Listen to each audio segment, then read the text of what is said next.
Hi friends, welcome to our YouTube channel.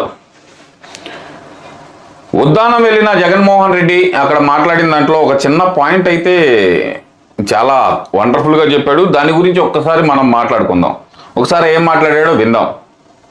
ఎన్నికలు వచ్చేసరికి తాను ఆధారపడేది పొత్తుల మీద, ఎత్తుల మీద, చిత్తుల మీద, కుయుక్తుల మీద తాను ఆధారపడతాడు.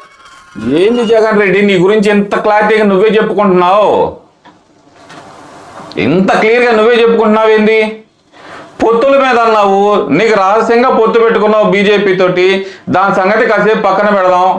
ఎత్తుల మీద అన్నావు, నువ్వు వేస్తున్న ఎత్తులు వచ్చేసరికి కులాలు చూడడం, మతాలు చూడడం, ప్రాంతం చూడడం అంటున్నావు. కులాల మధ్య, మతాల మధ్య, ప్రాంతాల మధ్య వైషమ్యాలు సృష్టించడమే నీ ఎత్తుగడ.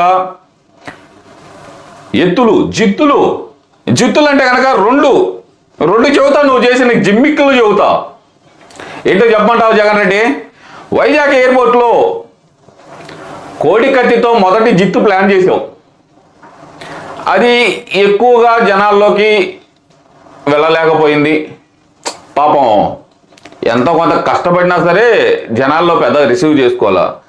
తర్వాత అసలు సిసల జిత్తేసావు చూడు, బాబాయ్ హత్య. ఏం జగన్ రెడ్డి, పొత్తులు, ఎత్తులు, జిత్తులు సరిపోయిందా నీకు? నీ గురించి నువ్వే ఇంత బాగా చెప్పుకుంటుంటే కనుక ఇంకా జనాల గురించి, చంద్రబాబు నాయుడు గారి గురించి నువ్వు మాట్లాడేంత అర్హత నీకుందా?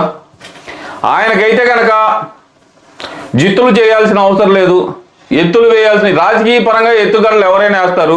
పొత్తులు రాజ్యాంగం కల్పించిన హక్కు. భావ స్వారూప్యత కలిగిన ఎవరినైనా సరే కలుపుకొని వెళ్ళవచ్చు, అది ఉన్న స్వతంత్రం. నీకైతే తెలియదులే, ఎందుకంటే మనకి నీ భావాలకు సరిపోయేవాళ్ళు. భావాలంటే కనుక ఏదో అనుకో మాకు, భావాలంటే భావాలు అనుకో మాకు. అయ్యా నీది అసలుకి నీ తెలుగుకి దండం పెడతాను, ఆ లెక్కలోకి వెళ్ళమాకు. నువ్వు పొత్తులు అనేది కామన్గా ఉండేది, నీ భావాలంటే నీ మనోభావాలకు దగ్గరగా ఉండేది, నీ మనసులో ఉన్న ఆలోచనలకు దగ్గరగా ఉండేది ఒకళ్ళు అంటారు. ఎవరో చెప్పమంటావా? చచ్చిపోయిన అడాల్ఫ్ హిట్లర్ ఒకడు. ఒక సినిమా వచ్చింది, హింసించే రాజు 25వ పులకేసి అని. వాడు ఒకడో, ఇంకొకడు ఉన్నాడు కిమ్ము. వాడు వీళ్ళకి నీకైతేనే సెట్ అయ్యింది తప్పితే నీకు మామూలు వాళ్ళతో సెట్ అవ్వదయ్యా.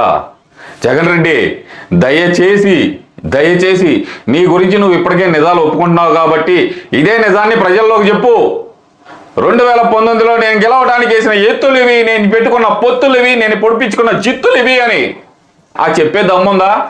లేదు. తెలుగు చదవడానికి కూడా రాదు. ఇది ఇట్టా అంటున్నాడు, ఇట్టా. నీ హావభావాలు జనాలు విమర్శిస్తా. నువ్వేం ఓడబడవటానికి వెళ్ళావు అక్కడికి? ఏం ఓడబడవటానికి వెళ్ళావు? అదే రాజకీయ సభ. ఎవడబ్బ సొమ్మురా అది?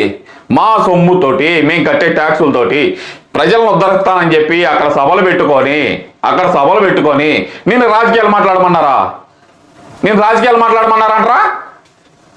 కడుపుకు అన్నం తింటున్నావా? ఇంకేమన్నా తింటున్నావా? ఇంకా చెప్పు. అవన్నీ పక్కన పెడదాం కాసేపు. ఇంతకంటే వల్గర్గా నేను మాట్లాడగలను, అంతకంటే వల్గర్గా మాట్లాడతా. కానీ సంయమనం పాటిస్తున్నాం. దయచేసి మా సహనం కోల్పోయే విధంగా నువ్వు మాట్లాడొద్దయ్యా.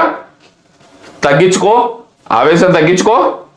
నువ్వు ఆవేశం తగ్గించుకోకపోతే ఇంతకంటే భయంకరంగా మా దగ్గర నుంచి నీకు రిటార్ట్ అయితే వస్తుంది. Okay, signing off.